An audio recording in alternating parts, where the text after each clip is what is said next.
Kineski proizvođač motocikala QJ Motor je predstavio novi motocikl koji je danas na testu. U pitanju je QJ Motor 800 SX, klasa motora koja je zajedno sa CF Moto 800 MT, Watch 900 Rally, BMW F900 GS, 790 i 890 KTM Adventure i Nordenon 901. To je neka klasa tog motocikla.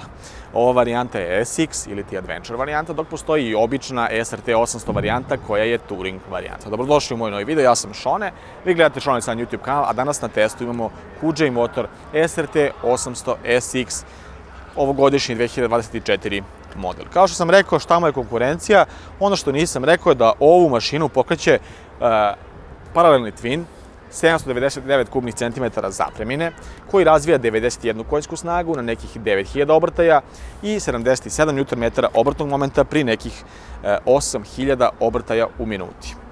Pored svega ovoga, šestostepeni menjač je nešto što tu svu snagu putem lanca prenosi na zadnji točak i motor je vodeno hlađen, nešto što moram osnovno reći o ovom motociklu. Šta je to što sve sklapa u jednu celinu? To je cevasti čelični ram, a moram navesti da ovaj motocikl je i najteži u klasi. Šta to znači? Pa teži 260 kg, odnosno 260 kg suve težine bez tečnosti, odnosno 263 kg bez goriva. Što je poprilično fino i čini ga možda i najtežim u klasi. Možda je najteži u klasi, možda je i najslabiji u klasi kada se uzme da je koju konjsku snagu slabiji od svojih konkurenata, ali je takođe i najekonomičniji u klasi. U Autopromet Motorsu sa svega 8490 € možete pazariti ovaj motocikl kao nov, te ga to čini najjeftinijim motociklom, odnosno ekonomik varijantom klase Touring Adventure. Gde dobijate u osnovnoj opremi dosta toga, kao što su, na primjer, marcoki upside down, viljuške koje nisu podesive u ovom slučaju, ali i 40 mm marcoki bi trebalo već sa svojim osnovnim podešavanjima da radi odlično svoj posao. Kada smo već bili kod donjeg dela, tu nam je i četvoroklipna Brembo, kočiona čeljust, motor je naravno potkrepljen ABS-om, što je eto kao osnovna oprema, a zaustavljaju te dve čeljusti napred, dva diska prečnika, 320 mm napred. Iza nam se nalazi jednoklipna čeljust, koja je takođe italijanskog proizvođača Brembo i zaustavlja jedan 260 mm disk. Naravno da su kočnice potkrepljene ABS-om, kako napred, tako i pozadi, što je postao standard od 2018. godine. U osnovnoj opremi dobijate dosta toga. Ne, naravno, nešto preterano, ali za te pare sasvim pristojno. Jači sedišta vozačevog, moram napomenuti jer nije i suvozačevog, kao što je to slučaju sa, na primjer, Triumph Tigerom 900, grejači ručica, što je nešto što je standardno, handgardove kao standardnu opremu, kao i 5-inčni Color TFT display koji prikazuje sve one potrebne informacije sa grafikonom, odnosno sa grafikom koja je standardna za QJ Motor, pa gotovo sve modele, prikazivanje indikatora goriva u stepenima, indikator temperature vode, indikator stepena prenosa sat, totalna kilometraža, odnosno odometar, obrtomer, brzinomer i lampice za neutral gorivo i ostalo šta sve treba. Naravno da je podesiv u nekoliko tih grafika. U standardnoj opremi takođe nam u SX varijanti dolaze žičane felne koje su sa Maxxis gumama, nešto što je postalo standardno za motore koje su sa azijskog tržišta. Dimenzije prednjeg točka 19 inča, zadnjeg točka 17. Velik, robusan, to je neki opis ovog motocikla. Iako jeste težak i poprilično velikih dimenzija, pogodan je za vozače koji su višeg rasta. Sedi na 85,5 cm, što ga čini onako povišim i bit će lagodniji za nekog ko je dosta krupan i za nekog ko je dosta visok. Zaboravio sam reći da je LED svetlo klasika oprema, vizir nije podesiv po visini, ali posjeduje ove deflektore sa strane i da, imamo pozadinsko osvetljenje prekidača, odnosno dugmića, koje je postalo standardna oprema što se tiče bar QJ motora. Težina jeste bitan faktor, ali ono što mi je možda minuščić u toj, što mi je možda minus u tom rasporedu mase je to što je čudno raspoređena masa. Te će biti nelagodnije da ga gurate kada ste u nekom praznom hodu, odnosno kada ste u neutralu. biće malo nezgodnije, ta težina će itekako da se osjeti. Ali ajde da kažemo i neki plus od te težine. Zaprimljena rezervoara 24 litre, enormno velika zaprimljena rezervoara, pa gotovo i najveća u klasi, je nešto što će biti super. Vidjet ćemo kako će se pokazati po potrošnji. Nećemo pričati one specifikacije jer nevažne su, već ćemo to uraditi, što bismo rekli, pređemo 100 km, sipamo pun pa vidimo koliko je zaista potrošio, kao što smo radili u prethodnim recenzijama, samo što to nismo možda u tom trenutku snimili, ali eto vidjet ćemo kako se to pokazalo. USB priključak je nešto što je standardno, ne treba nešto tu se mnogo zadržavati, jedan običan tip A USB priključak koji će vam omogućiti da punite svoje pametne uređaje ili, na primjer, navigaciju. Ali fali nam neki nosač navigacije ovde, što će morati da se dokupi ukoliko baš želite i to da imate. Sedište deluje poprilično udobno, vidjet ćemo kako će se to pokazati na dužim relacijama, odvojeno fizički, više neke sport touring varijante sedenja, odnosno više neke sportske varijante sedenja. Fuzasteri mogu da se skinu ove gume sa njih, te da imate onako više off-road varijantu fuzastera, a opet kažem, idemo sada da provozamo motocikl, da vidimo kako se ponaša sve ovo u praksi. Pre nego što krenemo taj deo, kliknite na like, subscribe-te se na ovaj kanal i obavezno ostavite komentar kako vam se čini ovaj QJ Motor SX800, a mi ćemo na kraju, odnosno ja ću na kraju da sumiram svoje utiske.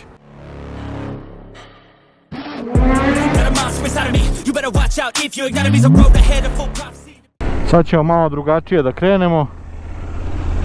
Krećemo od ovog jednog dela krivina, pošto ovaj motocikl je više namenjen za neke ture i neku, ajde, sport touring, možda varijantu vožnje, ali više za neke ture. Ipak je touring, adventure touring motocikl. Neću se orijentisati nešto na sportsku vožnju, ali oprobat ću ga malo ovako čisto do gore, pošto nemamo saobraćaj ovde i može da se vidi ponašanje vešanja koliko toliko.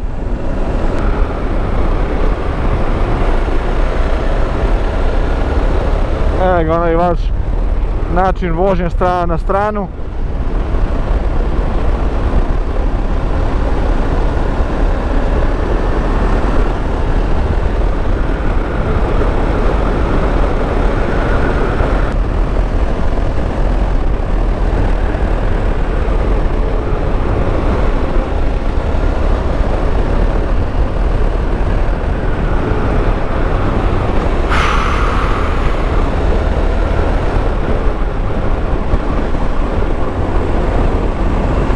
Da se vratimo onome što je važno, to su osjećaji ponašanja, vešanja, koje u ovom slučaju nije podesivo, ali iskreno sa nekim osnovama, upijanje prepreka i ponašanje i u ovim krivinama i u nekom, da ga nazovemo, sportskom načinu vožnje je fenomenalno sa ovim motociklom.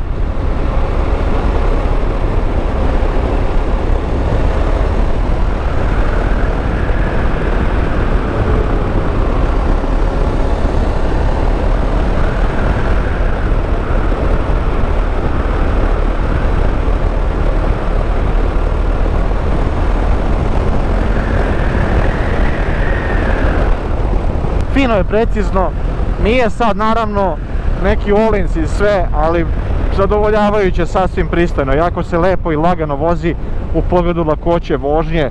Sada kada uzmemo onaj deo kada ste u praznom hodu, odnosno kada ste u neutralu i kada gurate ovaj motocikl, sve to se u tom trenutku gubi jer težina preovlada i bude vam izuzetno teško i na ravnom, ne daj Bože da je malo uzbrdo, gotovo nemoguća misija da ga izgurate.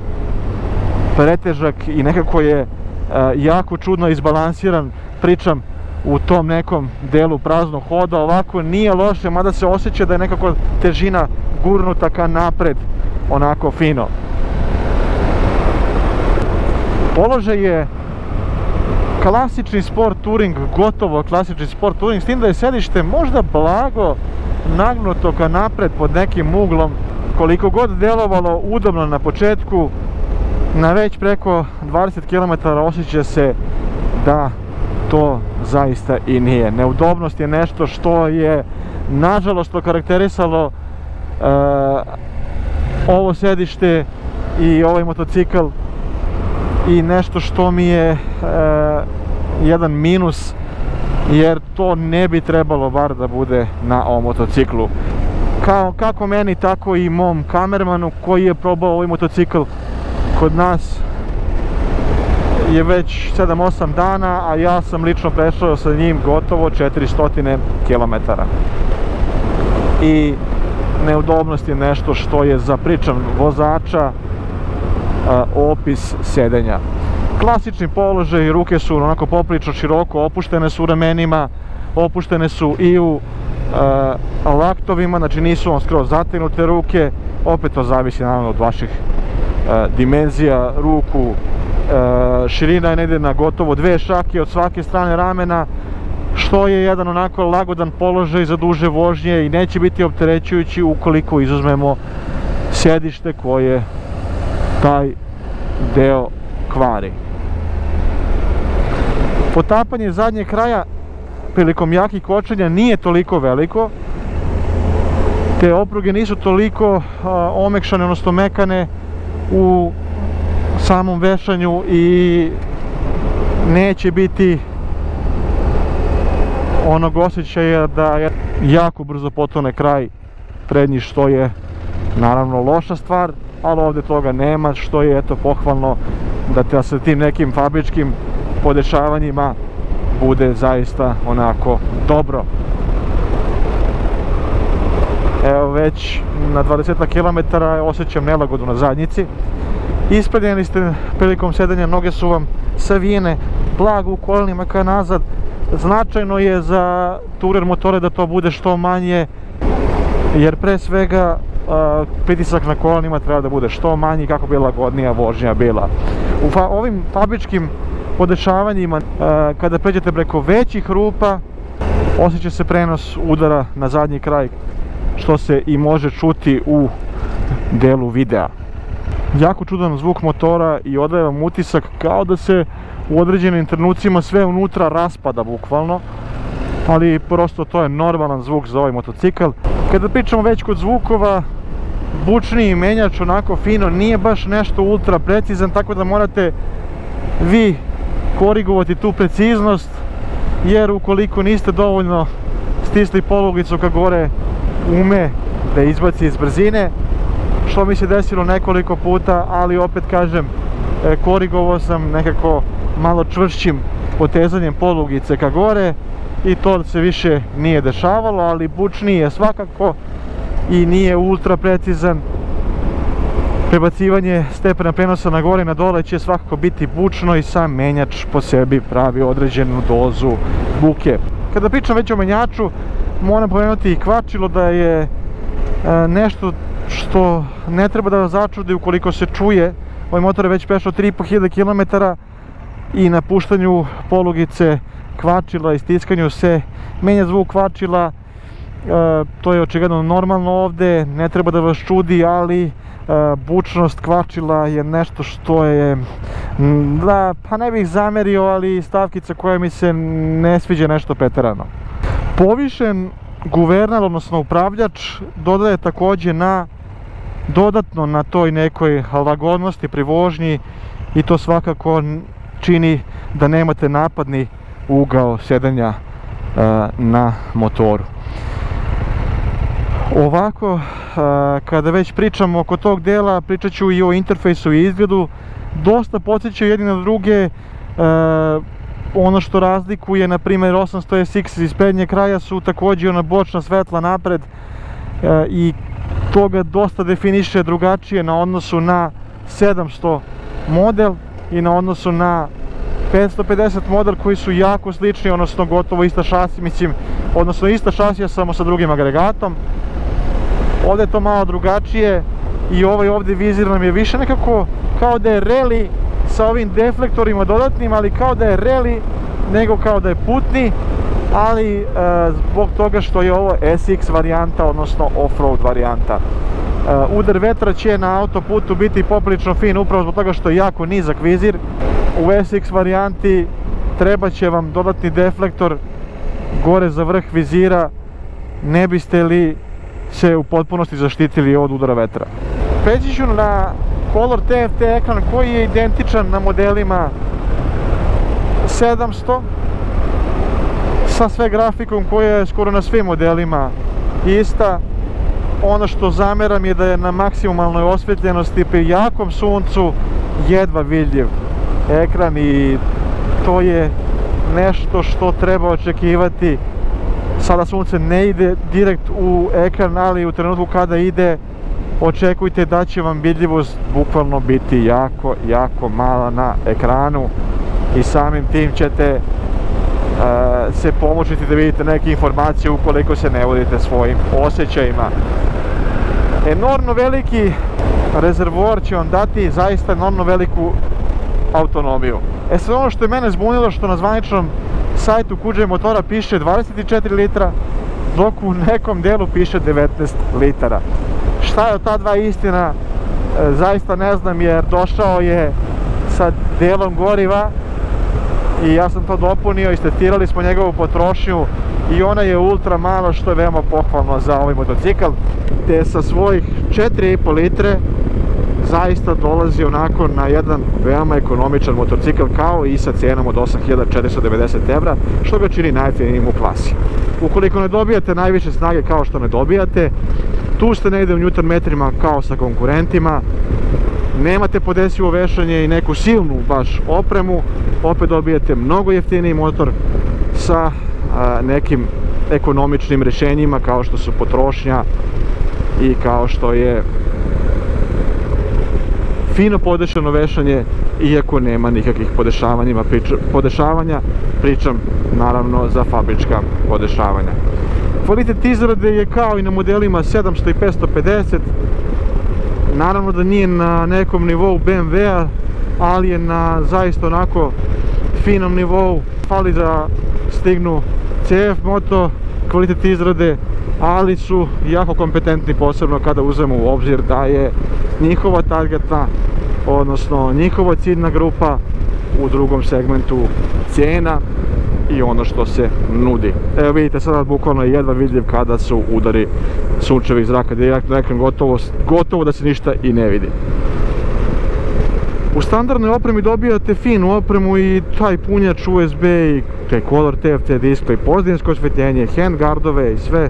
Ono što je meni najkorisnije su handgardovi i ovaj roll bar ovdje kao neki najbitniji delovi u slučaju pada ako idete na off-road, mada poprilično je težak motocikl i nisam hteo nešto mnogo da idem na van asfalta, jer prosto jako je težak za okretanje i ukoliko se nađete sami bit će vam neki problem, jer pre svega nije ni samo do težine nego i do rasporeda mase koji je nezgodan i ukoliko se nađete na terenu gdje treba da se okrenete ili dignete ovaj motor, bit će vam izuzetno teško.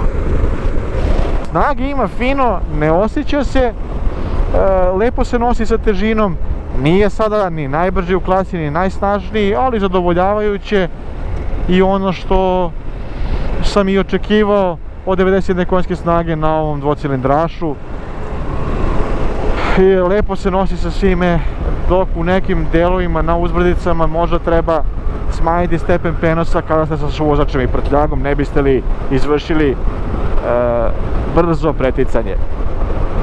Što se tiče kočenja, ono se pre nego što budemo testirali za sada pokazalo zaista vrlo dobro i zaustavlja masu vozila koje je poprilično teško i mene i suvozača onako vrlo dobro. Nije vrhunsko, nekako mi se čini na E700 modelu da je bilo bolje, ali opet uzet ćemo u obzir i težinu motora. Što se tiče snage i ubrzanja, očekujte to na višim obrtajima, negdje od 6000 obrtaja, 7 čak, da se osjeća to da vuče pa do nekih 8000, gdje je zaista i propisana maksimalna brojka obrtnog momenta.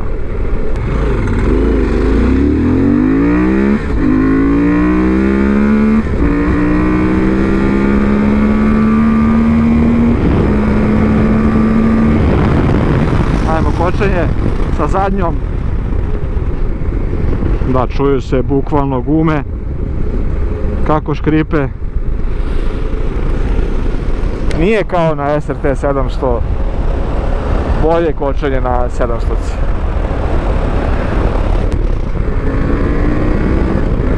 tome pričam, da biste imali ubrzanje, niži stepen prenosa mora.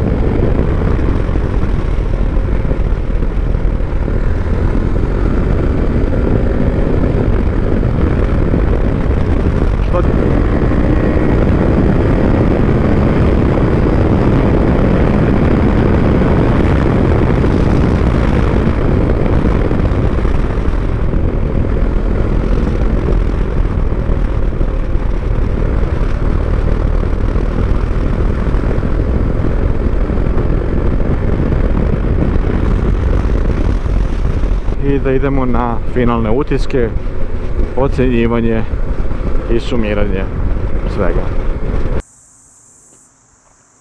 Vreme je za sumiranje utisaka, za davanje ocena i za finalizaciju ove recenzije, odnosno ovog testa motocikala. Što se tiče ovog motora, malo pre sam pomenuo, možda jeste najslabiji u klasi u smislu snage, možda jeste najteži u klasi i to mu je minus. Da, definitivno. Ali što se tiče snage, daću ocenu 3 od 5 jer ima dosta snažnijih motocikla. Ne možemo porediti kada postoje motori koji su snažniji gotovo 15 konjskih snaga nego što je to slučaj sa ovim motociklom ovde. Ima dovoljno snage za dve osobe i za kofere i za sve, samo što se to osjeća, kao što sam rekao, gubi se snaga na uzbrdici u tom nekom pogledu da ako hoćete da preteknete nekog, konkretno o tome pričam, moćete stepen prenosa niže. Ubrzanja solidno, na visokim obrtajima, zahtevaćete da ga vozite na višim obrtajima koliko želite da imate to konstantno ubrzanje. Samim tim će se potrošnja 4,5 litre povećati na sigurno gotovo 6, ako ne i jače litara. Prosječna potrošnja na testu iznosila 4,5 litre i mi smo bili zaista prezadovoljni. Da li je zapremina rezervoara 24 ili 19, pošto stoje dve zapremine, a ja verujem da 19 možda na onaj klasik verzije, da 24 ova je SX, koje je ovde, to je već upitno. Težina, pretežak motor, jeste, to sve stoji i najteži deo je gurati ga. Kada se nađete na terenu van asfalta, zaista treba se zapitati. Udobnost nije na nekom velikom nivou, nažalost, ali je udobnije za suvozača nego za samog vozača. Pri nekim dužim vožnjama ćete ostati bol u zadnjici. Reli je vidljiv i tu nema neke velike priče, to sam već sve pomenuo, ali ono što ću da pomenem je kočenje. Zaustavljanje ove grdosije, pošto sa sve tečnostima goriva iznosi sigurno, ako je zapremina rezervoara 24 litre, iznosi gotovo 280 kg, koja je poprilično teška priča. Kočenje se pa dobro, odnosno između dobro i vrlo dobro nosi sa tim. Tako da ocena za kočenje je negde 4 maksimum od 5. Mada čak ako ne i 3,5 od 5, jer se osjetilo da mu to nedostaje, da li je problem težine ili čeljusti. Mislim da SRT 700 model bolje koči. Kvalitet izrade je možda manjkao što se tiče dela kvačila, jer je ono malo fino bučnije, kao i menjača koji nije nešto zavidno precizan, ok je, ali morate se malo potruditi da do vas bude da ne može da izleti iz brzine, pošto sa blagim nekim šaltanjem umeo je sam da izbaci iz četvrte, na primjer, u treću. To je možda neka mana, ali bože moj. Ekran nije toliko vidljiv i to je također jedan minus, na jakoj sunčevoj svetlosti gotovo nevidljiv. Pričali smo bukvalno o svemu, sumirao sam utiske. Ono što moram da pohvalim, Maxxis gume drže zaista perfektno. Jedna velika pohvala za ove gume, iako se od njih ne očekuje mnogo. U saobraćaju ćete biti vidljivi dovoljno, s tim da dugo svetlo zaista osvetljava abnormalno dobro, dok je kratko svetlo onako. Kažem onako jer je moglo biti možda za nijansu bolje. To je bilo to generalno što se tiče ovog motocikla. Jedan fini motor i opet ću reći, možda jeste u klasi sa svim onim jačim i snažnijim i bržim i opremljenijim motociklima, ali bože moj, zaboravio sam da pomenem vešanje. Nema veze, sumirat ću utisak, ali bože moj, ipak ga plaćate i najjeftinije u klasi, tako da za neke stvari se morat ćete se nekih stvari odreći. Prosto ćete imati snažniji motor nego SRT 700 sa nekim finim performansama, ali eto više nego dovoljno. Vešanje je dobro setapovano, s tim da za sportsku vožnju nekako malo bolje, dok za off-road vožnju fali mu možda te mekoći, jer se pri prelasima malo većih rupa zaista osjeća ta tvrdoća vešanja, a ne može se podesiti napred. Vešanje dobija ocenu 3,5 od 5. Mislim da je to skroz korektno. Veoma je upravljivo ovako i jako precizan, ali naravno da za te pare očekujem ipak podesivo vešanje. To je bilo to za ovu recenziju. Ako vam se video klip, kliknite na like, Subscribe se moj kanal i ostavite komentar kako se vama čini 800SX, a mi se vidimo u nekom od sljedećih testova. My whole life I'm forever grinding, waiting for my time to shine just like a diamond. When life is rough and I ain't with that funny stuff, I use it all as motivation, but it's hard to have the patience. Watching time fly by might be the hardest thing I have to do in life. Frustrated that I ain't where I want to be.